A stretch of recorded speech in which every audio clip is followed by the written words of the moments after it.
Jangan lupa subscribe, like, and share.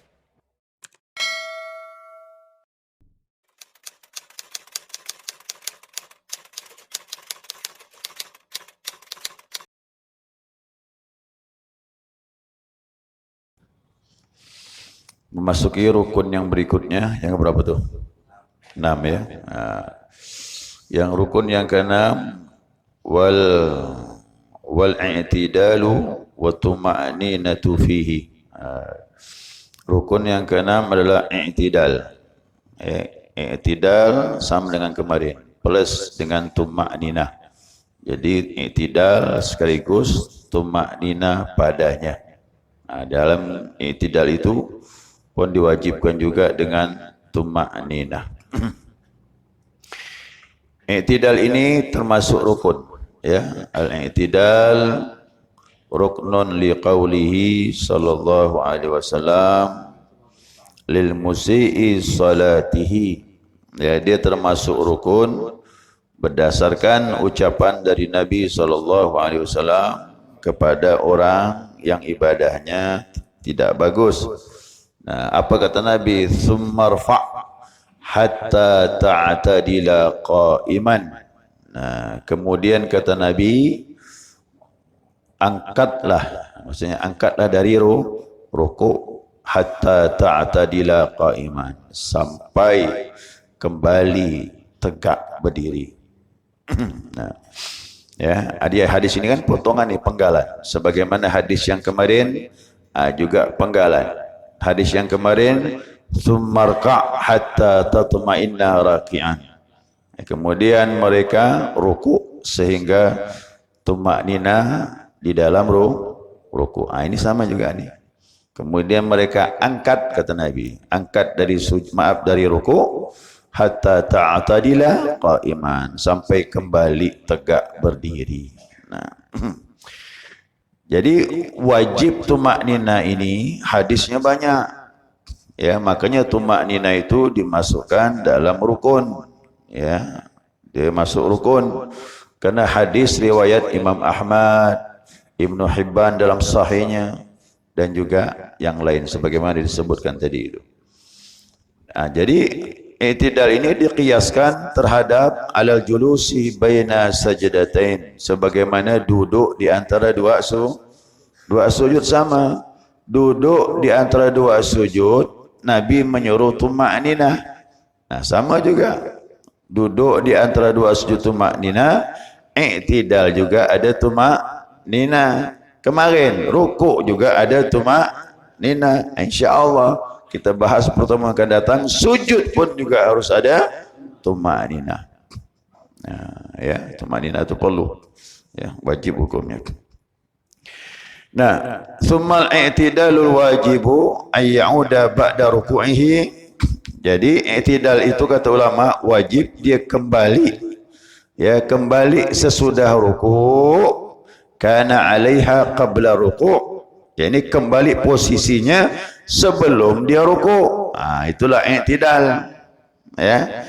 I'tidal itu dia kembali dari ruku' sebagaimana sebelum ruku'. Sebelum ruku' kan berdiri. Berdiri tegak tu. Kemudian sujud. Ruku', maaf ya. Kemudian ruku'. Nah, kembali lagi angkat dari ruku' itu sebagaimana sebelum ruku'. Kembali asal. Itulah maknanya i'tidal. Nah, i'tidal juga dia membedakan antara pemisah dia. Maaf, i'tidal pemisah antara ruku' dengan sujud. Itu i'tidal. Ya. Nah, sekarang tambahan lagi. Mana tadi itu? Sawa'un sallaha qa'iman aw qa'idan. Sama saja kata ulama, salatnya itu baik dia lakukannya dengan berdiri ataupun duduk. Nah, ya, kalau berdiri sudah jelas. Duduk bagaimana? Nah, waktu dia ruku' membuku kemarin. Ya. Kemudian i'tidal tegak lagi duduk sebagaimana sebelum ruku'. Jadi duduk kalau salatnya dengan duduk. Kalau dia duduknya tidak tegak, kalau salatnya duduk ni ya, dari rukuk tidak tegak, atau salatnya berdiri, dia tidak tegak berdiri sebelum rukuk, sebagaimana sebelum rukuk, artinya masih melengkung kayak pedang. Dia tak nak tegak begini, melengkung kayak pedang begini. Dari rukuk ni, Sami Allahu liman hamidah, masih melengkung, belum tegak ni, masih melengkung ini. Allahu Akbar, sujud lagi. Tak sah dia. Ya, dah harus kembali tegak. Itu namanya i'tidal, kembali berdiri tegak sebagaimana sebelum rukuk. Tahu tak pedang ni? Pedang Islam tu kan pedangnya melengkung. Melengkung begini dia. Ya, megang gagang melengkung. Pedang seperti itu. Jadi kalau kayak pedang tak sah dia. Begitu juga dia salatnya duduk. Ya, salatnya duduk. Waktu rukuk dia angkat, belum tegak duduknya, sujud pula dia. Tak sah. Ya, tak sah. Bagaimana kalau orang tubuhnya bongkok? Itu namanya fisiknya Allah ciptakan macam itu. Ini namanya uzur syar'i. Jangan dibahas tu kalau memang fisik tubuhnya seperti itu. Dia hendak rukuk ya kayak rukuk. Ya kan, orang bongkok kan begitu. Berjalan ya seperti rukuk. Apalagi rukuk. Ya, jadi mau paham betul ya. Itu namanya uzur syar'i itu. Nah, kemudian walau rafa'a raqi'i ra'sihi, apabila dia mengangkat orang yang ruku ini kepalanya, ya, thumma sajada, kemudian dia sujud, wasyaqqa, kemudian timbul keraguan, hal atamma i'tidaluhu, apakah i'tidal tadi sudah sempurna atau belum? Wajaba ay'tadila qa'iman, wajib dia kembali lagi berdiri tegak. Wa ya'idu sujud, ulangi lagi sujudnya. Nah, begini. Dia rukuk ni ya, i'tidal, sami Allahu liman hamidah, Rabbana lakal hamd. Kemudian pun dia sujud. Waktu sujud teringat, tadi betul tak i'tidal tadi? Udah sempurna ke belum? Kembali lagi berdiri. Ya, kembali lagi berdiri, kemudian sujud. Loh, kenapa kembali lagi? Ini rukun, bukan sunnah. Kalau rukun tak cukup ditutup dengan sujud sahwi, kembali dulu. Datangi yang tadi kita ragukan, kemudian baru ulangi lagi perbuatannya. Kalau seandainya iftitah lewat tak masalah, surah lewat tak masalah, karena ada hukumnya sunnah, tak ada pengaruh. Tapi ini rukun, jangan main-main. I'tidal tu rukun. Waktu sujud teringat, sempurnakah i'tidal? Kembali lagi tegak, baru sujud. InsyaAllah. Faham tu? Itu dia maksudnya tu.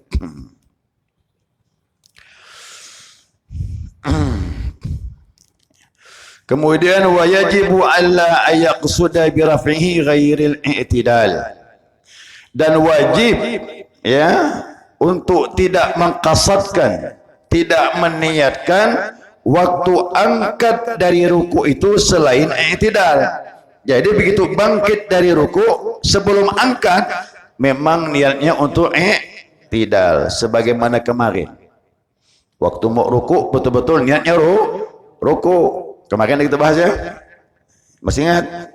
Nah, rencana dia ini ya mau ruku, lalu dipakainya sujud tilawah, pakai surah wasjud waqtarib, ya, iqra bismi rabbikal ladzi khalaq, khalaqal insana min 'alaq, terakhir wasjud Waqtarib, ada sujud tilawah. Ada kan? Nah, rencana dia ni mau rukuk. Lalu sujud tilawah. Atau rencana dia ni mau sujud tilawah. Tapi begitu bergerak, rukuk je lah. Tak jadi. Batal. Karena niatnya tadi sujud tilawah. Begitu sampai dekat rukuk, niat rukuk pula. Tak boleh. Dari awal, niatkan memang untuk rukuk. Begitu juga i'tidal. Nah, begitu bangkit dari rukuk, sami Allahu liman hamidah, betul-betul niat i'tidal. Bisa ke niat selain i'tidal, Pak Ustaz? Bisa. Contoh. Ya, ini contoh. Falau ra'a fi ruku'ihi hayyatun farafa'a faza'an minha lam ya'taddu bihi. Apabila dia melihat dalam rukuknya ular lewat, ada ular lewat, kemudian dia angkat kepala dari rukuk kerana takut dipatok. Ya, paham tak ni? Ini sampai dibahas ni. Ini kau orang salat di rumput nampak ni. Ya, atau di luar di tanah lapang. Kalau kau lagi survei di hutan dan sebagainya, tempat-tempat kosong, dia pun salat lah. Ya, begitu dia rukuk, mandang ular lewat, dia pun angkat kepala begini, terus lewat jauh ya lagi. Sami Allahu liman hamidah gitu. Tak sah walaupun sami Allahu liman hamidah. Apa sebab? Dia angkat sebab apa? Ulang, bukan sebabnya i'tidal. Itu mungkin dan ini terjadi. Mungkin ini kau salatnya di luar. Jadi begitu rukuknya, rukuk. Tengok ular lewat. Jauh lagi dia. Sami Allahu liman hamidah, Allahu akbar, sujud pada dia. Tak sah i'tidal tadi itu. Sampai seperti itu dibahas tu. Bayangkanlah tu. Jadi niat tu jalan. Niat tu jalan. Pertama masuk salat, Allahu akbar, salat zuhur. Makmum atau imam. Kemudian baca iftitah. Hati niat menuntun baca iftitah. Hati menuntun baca al-Fatihah. Hati menuntun ruku. Hati menuntun i'tidal. Itulah namanya niat jalan terus tu. Ular pula lewat. Bangkit dari rukuk dia. Itu bukan i'tidal, ngelakkan ular. Ya. Ini jarang terjadi tapi dibahas sama ulama. Ya. Baik, kemudian lagi. Wa yajibu alla yatul i'tidalu fa in tuluhu amdan fa fi butlani salatuhu. Salasatu aujuhin. Dan juga wajib tidak memanjangkan i'tidal. Jadi i'tidal ini termasuk rukun yang pendek. Mana rukun yang pendek? I'tidal sama duduk di antara dua sujud. Tempat ini jangan dipanjangkan, tak boleh. Dia sebagai pemisah saja. Duduk di antara dua sujud, dia pemisah dua sujud. Duduk itu. Kemudian i'tidal, dia memisah antara rukuk dengan sujud. Makanya tak boleh panjang-panjang. Nah, pembahasan macam mana ini? Pembahasannya adalah menurut tiga wajah pendapat. Dua pendapat yang pertama batal. Siapa yang memanjangkan i'tidal melebihi dari semestinya. Yang pendapat yang ketiga ini tak batal, tapi pendapat ini disingkirkan oleh ulama. Pendapat yang terkuat bahwasanya batal kalau memanjangkan i'tidal melebihi yang disyariatkan oleh Nabi Muhammad SAW. Mana bacaan i'tidal? Ada baca i'tidal yang paling pendek. Sami Allahu liman hamidah, Rabbana lakal hamd. Kemudian ada yang paling panjang. Rabbana lakal hamdu mil'us samawati wa mil'ul ardi wa mil'u ma syi'ta min syai'in ba'd. Itulah rasa-rasa paling panjang tu dah. Ada i'tidal bacaannya riwayat dari sahabat Nabi SAW. Nah, sahabat membaca, begitu Nabi mengucapkan Sami'allahu liman hamidah, sahabat di belakang bilang Rabbana lakal hamdu hamdan kathiran tayyiban mubarakan fih. Ada yang bilang gitu.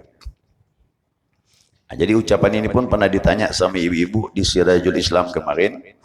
Ini saya dengar baca ni Ustaz dari Syekh Ali Jabir. Betul ke ni? Betul, tapi bukan ucapan Nabi. Ini ucapan sahabat Nabi. Tapi ucapan sahabat Nabi tak salah. Tak disalahkan. Dari Nabi, Rabbana lakal ham, Rabbana walakal ham, atau Rabbana lakal hamdu mi'us samawati wa milul ardi wa milul ma syi'ta min syai'in ba'd. Nah, ternyata sahabat di belakang itu ada berdoa yang lain daripada yang lain. Berarti keras bacaannya sampai Nabi dengar. Sami Allahu liman hamidah, Rasulullah mimpin. Di belakang lantang bacanya. Rabbana lakal hamdu hamdan kathiran tayyiban mubarakan fih. Selesai salat, Nabi berdiri tanya, ya, manil mutakallim anifan, kata Nabi, siapa tadi yang mengucapkan kalimat di belakang aku tadi waktu salat? Sahabat takut ke? Kan salah apa aku ni? Mau tak mau ngakulah, saya ya Rasulullah. Apa kata Nabi bilang? Aku melihat malaikat berlomba-lomba mencatat kebaikan untuk engkau. Berarti bacaannya bagus lah tu. Bid'ah dah. Bid'ah lah kan Nabi tak buat. Kan gitu bid'ah tu. Bid'ah Nabi tak buat, sahabat yang buat. Tapi Nabi bilang, ya, malaikat berlomba-lomba mencatat kebaikan untuk engkau. Jadi tidak semuanya yang tak dibuat Nabi jelek. Kalau kita pakai konsep ini kan faham. Jadi ilmu tu luas, tak semudah kita bayangkan. Nabi tak bilang begitu sahabat. Siapa yang ngomong tadi? Aku ya Rasulullah. Bid'ah kau. Oh, tak ada pula begitu. Ya, tidak pula begitu. Ada sahabat, maaf, setiap salat selalu baca Qul Huwallahu Ahad. Kemarin saya dengar informasi dari jamaah yang salah di Tawabin, kata dia, ustaznya baca Qul Huwallahu Ahad. Setiap baca surah diiringi Qul Huwallahu Ahad di bawah. Rakaat keduanya pilih surah lagi, di bawahnya Qul Huwallahu. Senang betul dengan surah Ikhlas. Kadang-kadang langsung Qul Huwallahu Ahad dia. Ada? Kan ada. Jadi banyak bertanya, Pak Ustaz, gimana tu? Setiap rakaat ada Qul Huwallahu Ahad dibacanya. Saya bilang, dia mengikuti perbuatan sahabat Nabi. Ingat ya, Nabi tak buat. Nabi tak buat. Bid'ah tu. Tapi lihat dulu kisahnya bagaimana. Kisahnya. Jadi Nabi membentuk pasukan di daerah Qubah. Qubah, Madinah. Bukan Paris 2, bukan. Ya, Qubah ni Madinah ni. Jadi Nabi bentukkan pasukan di daerah Qubah ini, mengirim pasukan. Setiap pasukan yang dikirim Nabi ini harus ada komandannya. Komandan ini setiap dalam peperangan, dalam perjalanan, masuk waktu salat, mimpin salat. Tak boleh ambil alih. Begitu di zaman Nabi, diangkat komandannya, langsung dia mimpin salat. Zaman dulu tu memang semuanya jago salat. Siapapun dipilih jadi pemimpin pasti bisa salat. Zaman itu bukan zaman sekarang. Orang dulu takwa semuanya, bacaannya bagus. Ya, akhirnya dikirimlah, diangkatlah komandan ni, berangkatlah perjalanan. Masuk waktu zuhur, asar tak kedengar. Maghrib baca surah Al-Kafirun, Qul Huwallahu Ahad. Masuk isyak baca surah lain, bawahnya Qul Huwallahu Ahad. Rakaat kedua surah lain, bawahnya Qul Huwallahu Ahad. Subuh pun gitu juga, baca surah kemudian bawahnya Qul Huwallahu Ahad. Baca surah lagi yang rakaat keduanya, bawahnya Qul Huwallahu Ahad. Begitulah dia. Akhirnya sahabat-sahabat itu kan bingung, sampai akhirnya tak pakai surah lain, Qul Huwallahu Ahad saja. Jadi sahabat bertanya, dengan komandan ni. Dia bilang, kenapa kau senang surah Qul Huwallahu Ahad?